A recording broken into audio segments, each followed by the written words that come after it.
Pour rétablir la paix, dans l'arrondissement de Gomé, la délégation préfectorale est venue assister à la séance d'animation appelée Batou, initiée par le préfet des collines. La population est fière de la démarche de l'autorité et prend l'engagement de faire régner la paix. Le chef d'arrondissement de Gomé se dit satisfait de l'animation et remercie le préfet des collines. Je suis très ému par rapport à cette initiative qui vient renforcer nos efforts quotidiens en matière de maintien de la paix pendant la période électorale. Cette délégation a réussi à appuyer la conscientisation qui était déjà au niveau de cette population, puisque avec l'arrivée de cette délégation, les miens ont compris davantage qu'il faut adopter un comportement de paix pendant la période électorale. Et je salue vraiment le préfet, je le remercie vivement par rapport à cette initiative. Les sages et têtes couronnées sont prêts pour faire régner la paix en toute sérénité.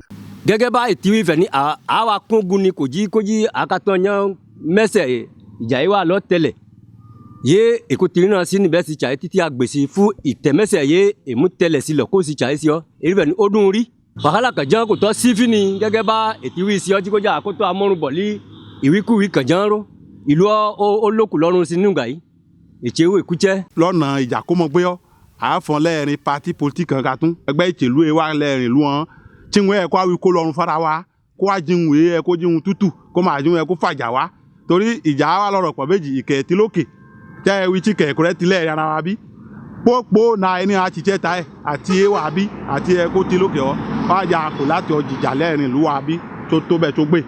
Les femmes aussi soutiennent cette initiative qui permet de renforcer la cohésion sociale. Wọ́n mú ọ pẹ̀dùn fọ́ ní àyẹ̀kọ́ àlàyé ẹ̀kọ́ ká àlàyé fọlọ́bìnrin hàn tí ń wé sàn àyẹ̀kọ́ wí fara wa tí àyẹ̀kọ́ kọ ìjà fara wa torí bójìlú ẹ̀kọ́ lọ wájú ọ ìdàpọ̀ ọwọ́ lọ́wọ́ báyìí nìyẹn fùchìchẹ́ bí kò tí bẹ́ẹ̀ ọ bójìjà ọ nìyẹn nǹkan rere kan jánkẹ́ fùdálí ìjà.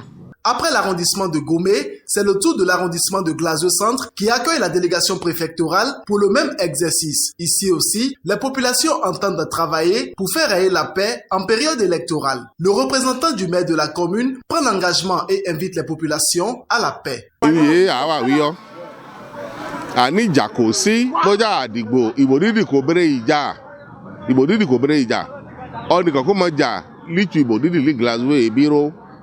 Torí bójé wàjà léwo ké wàjà lé òwàjà chápẹ́ kata òwàjà chápẹ́ kata okò àríyàdẹ́ okò àríyàdẹ́ rọ́sẹ̀ ní òjọ́mọ̀ṣọ́ òlára tuntun àpẹ́ kata òjò ayẹ òjò mẹ́ kéé nìfọn.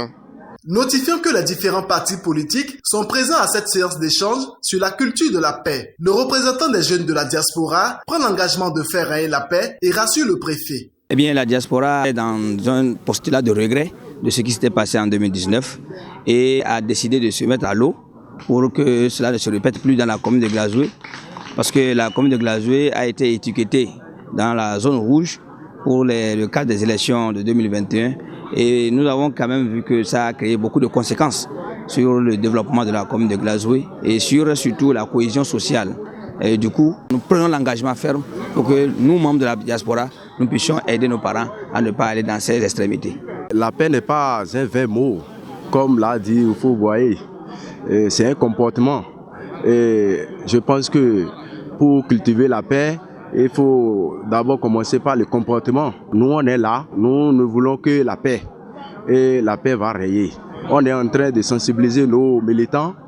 Et ce qui s'est passé en 2019, s'il plaît à Dieu, ça ne va plus venir. Nous remercions le préfet pour l'initiative.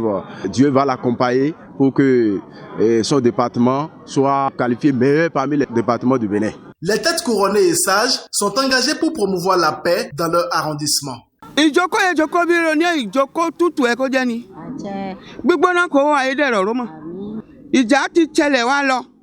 Tá a ti jà, a kò tẹ kọ́ àpò ti jà. Tá a ti jà háyáháyá. Tá a ti bàjẹ́ ohun tó ti pọ̀. Àmọ́ àwa àwọn ìtàfẹ́ náà kọ́ ọ̀dàrú. Àdìlẹ̀ fọ́gbìn nídà lódò tó ní ìyẹ̀wò wa lọ. Ó ti wá lọ. Àmọ́ èyí ìta ẹ̀kọ́ mu. Ọmọ ẹ̀yà ọjọ́ ọmọ gbòmìnà tó lọ ta sílíkólín gbòmìnà kú ẹ̀kọ́ mu ìyẹ̀wò là yìí. Lágbára ẹjọ́ gbòmìnà. Tí tútù ẹ̀kọ́ jẹ́ ni. Tí ìyàn àwọ̀ ẹ̀kọ́ rí ni. Tọ́ni ẹ̀wà bí lo ní gbo. Ọni èkó yọ wá tó wà lé ọgbó. À ń kú ẹ̀kọ́ gbọ́yìn lí tútù ṣàkàrẹ́ ni. A kò tọ́jà ró. Yé àjà ó jẹ́ àádọ́dún ọjà àjà ni. Tó fani lẹ́yìn. Torí bójó jà á jiná.